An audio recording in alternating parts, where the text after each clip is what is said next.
Alex Pereira has a broken foot. Did you guys hear about this? UFC is in Brazil. Pereira's out there doing media. And Pereira's great. He just happens to mention his broken foot. He doesn't use it as a thing with Uncle Live. Apparently it happened when the fight started with Uncle Live, if I've got this right. And by the way, it wasn't in a cast and a big boot. And what can qualify as a broken foot, it might actually surprise you. I had a broken arm, and I got so much credit from everybody. I fought Paulo Filho with a broken arm. People told me how tough I was.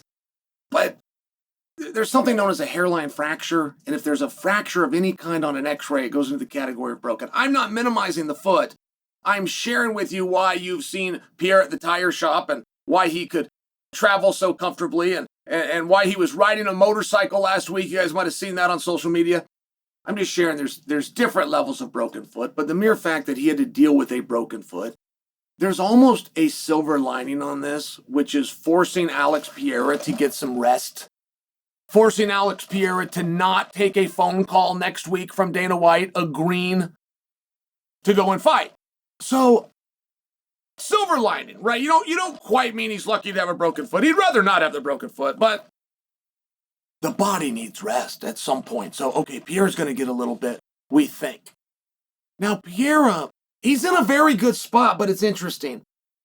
He's in a very good spot. Whatever he does next, he is in such a good spot. Let's word it this way. He is in such a good spot that though his next fight is going to be for millions of dollars, going to be on pay-per-view and going to be for a world championship, he is in such a good spot that he is thinking about doing something else. He's in such a good spot, he's thinking about doing something better, that he deems better than a main event for a world title. Which in our industry, what in the hell is better than that? But there is answers sometimes. It's just a very select few that get to be part of that. You have to have an extremely rare category of success. Now, of course, I'm talking about Pierre and Jon Jones, but hold on. Pierre and Jon Jones is wildly compelling. Maybe one of the biggest fights that our industry could possibly make. I do not question the significance of that fight. I don't question it at all. I just add for you. And I'm not trying to be the skunk at the garden party. I'm just adding for you. You've now got the best guy in the world, Jon, right? The non-champion who never lost the championship, okay, against the reigning world champion, but you found a way to do it for no championship. And I'm only suggesting that that's unusual. If I had the power, I still sign off on this. I'm just sharing for you that's unusual. Now, what would they be fighting for? What would Pierre and Jon Jones be fighting for? Again, I get how big this is and possibly the biggest in our industry. And there is an answer. It just has to do with something intangible. It has to do with this idea of legacy, which for the most part is a big turnoff. We don't love that. We don't get that. Now, the other side of that is we just haven't been decorated in so much success that we're not worried about today or next week, that we're actually thinking about 100 years from now. We don't have that level of success. We can't quite relate, but it's because we can't quite relate. We don't fully get it. Now, I want you to stay with me, because if Pereira is to go and fight Jon Jones, that is going to overshadow the entire UFC. It's going to overshadow the heavyweight division. That will become the biggest fight in the heavyweight division. But it's not supposed to be. That's supposed to be the heavyweight champion. Now, here's where things get interesting. 2 weeks, Abu Dhabi, Tom versus Ciryl. If Tom wins, and we have Pierre and we have Jon Jones, and we take them away, who's Tom fight? Okay, before you get hung up on that, consider, which nobody has, but please consider, what if Ciryl wins? What if Ciryl wins?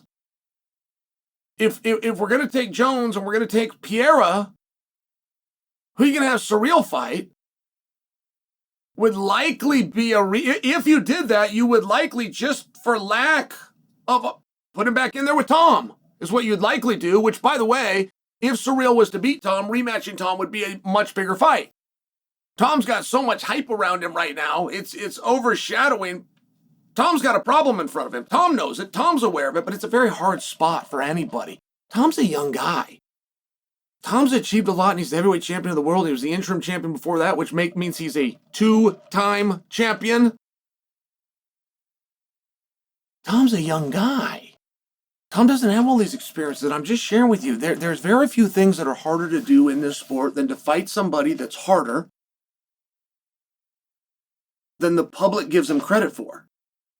When you're in a contest that's going to be more difficult than everyone around you, feels good. It's a good motivator for people that, you know, that's going to be a tough fight. Boy, I'm looking forward to that one. That's a good thing. When people come and go, oh, Ciryl, huh? Is Jon going to be back? Oh, Ciryl, guy, forget about Ciryl. Hey, Tom, when can we get you and Jon? Like, when you live in that bubble, it doesn't hurt Ciryl. It's rude to Ciryl, but that doesn't hurt. Rudeness can help you. It doesn't hurt. It's actually to Tom, where Tom's going, hey, I'd like to get a little bit of credit here. This guy's a former kickboxing champion. This guy's a former UFC champion. I would like to get some credit here if I can go out and beat him, but the way you guys are building this fight, I've got nowhere but a fall. If I beat him, but it takes me 3 rounds, the way you guys are telling this, and I'm just sharing. It's an interesting spot that Tom is in, but I ask that you please consider it. If we're going to look at the ability to get Jon Jones and Pereira together, if we're going to look at that ability, we can't look past Ciryl and Tom. We can't do that. If Tom were to win, I think your ability to have Pereira and Jones in the bracket but not matched up becomes a little bit more difficult of a story to tell. I understand it can be done. I'm just making conversation with. I think it becomes a more difficult story to tell. And you would likely default to the lowest hanging fruit, which is, this is a number 1 contenders match. That way you're involving your heavyweight champion. You're not pushing aside your champion. And by the way, if Tom lights Ciryl up in the first round, he's likely to do it on his feet. If you knock out Ciryl Gane, which Francis Ngannou couldn't even knock him down. I mean, I'm just saying, like, the myth of Tom, which is starting to grow, it's going to be different. It's going to be this beautiful thing. And I feel comfortable in speaking for Jon Jones and telling you one thing. Jon has no problem fighting Alex Pereira. But Jon has no problem fighting Tom, and he has no problem fighting Francis Ngannou, for that matter, back when that was on the table 2.5, 3 years ago. What Jon will have a problem with, and you guys got to be real careful how you talk about this. I'm telling you, you can blow this fight.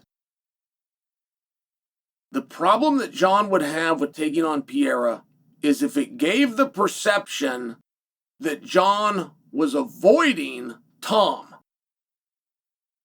Jon could not accept that. I'm just sharing with you. So you need to be very careful. Make sure that you're very respectful. That you recognize Jon is stuck between a rock and a hard place. He's got the best heavyweight or he's got the best light heavyweight. Give him a pass and let him compete. It's the only way you're going to see that match.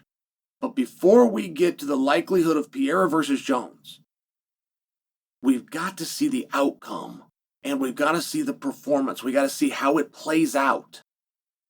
A victory for Ciryl or Tom is not enough.